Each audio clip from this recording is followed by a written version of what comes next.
Hi, this is a quick video on how to set up your chart to look like this with the light background and the green and red candlesticks.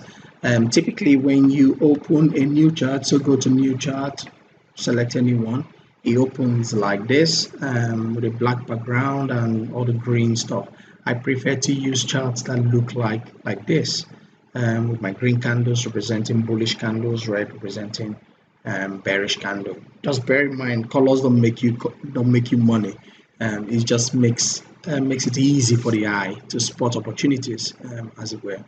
Okay, so how do we do that now? So with this new chart right now, you can see that we've got the grid lines, so horizontal and vertical lines, so vertical lines and horizontal lines all across the chart. I like to have that disabled, and the quickest way to do that is just go Control G on your chart on your computer, or right click on the chart and you can see grid right here. You can disable that. Now it becomes a blank chart, but still with a black background. So the way to change this up is to right click on the chart and you can see properties here. So you can either go F8 or right click on the chart and then click it. Then you get a set of colors here. Now if this other tab is selected, you just need to go to the colors tab. So the first one there for my preferred options is white smoke, all one word. And then the second one is delete this gray.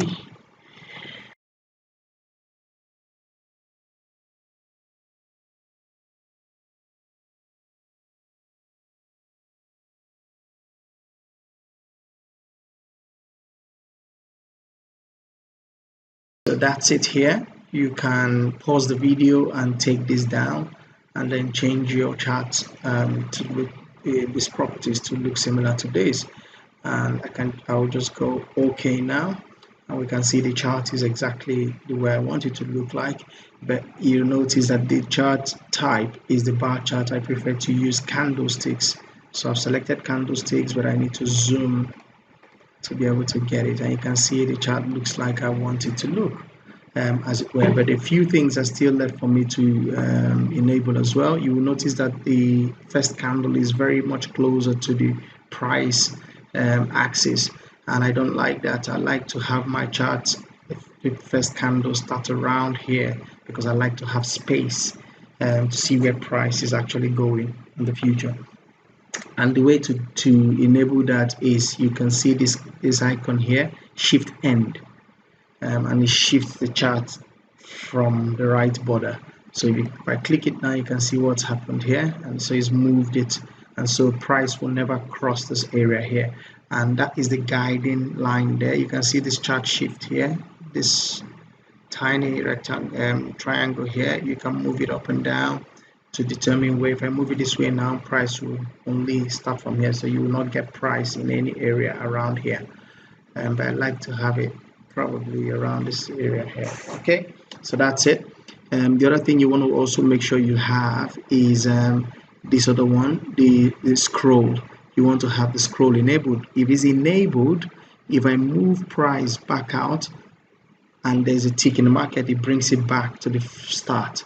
So if I move it back, it will always bring it back. Move it back, it will bring it back.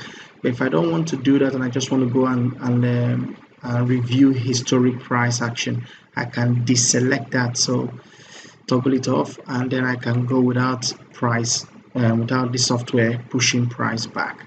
But I like to have it enabled as default. Okay, and so that is it really. That's the that's a setup for the chart, and you can zoom in and out. Right. I like to have it around this level here, this zoom level here, and then what you want to do is to save it so you can easily apply it to other charts. So save, I can do it from the icon there, or I can go to the chart, right click on the chart, template, save template. It's the same thing, and then I like to call that blank. And like you can see, I already have it blank, so I'm not gonna view. If you don't have it, you can save it as blank or whatever you want to call it. I like to call it blank, and that's it. And that's it. Save, and it will be saved onto the templates folder on the software installation. And if you want to call it backup, you can just go template, and that's it. And how do you use this?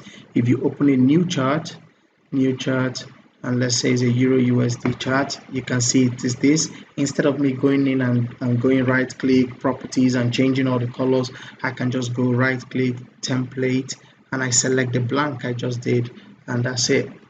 The blank is there now. Yeah. And so that's how you make this happen. All right. I hope that helps you out. But if you have any questions, please do come back to me. And yes, we'll be happy to help you out. All right. All right. Let's speak soon. Cheers.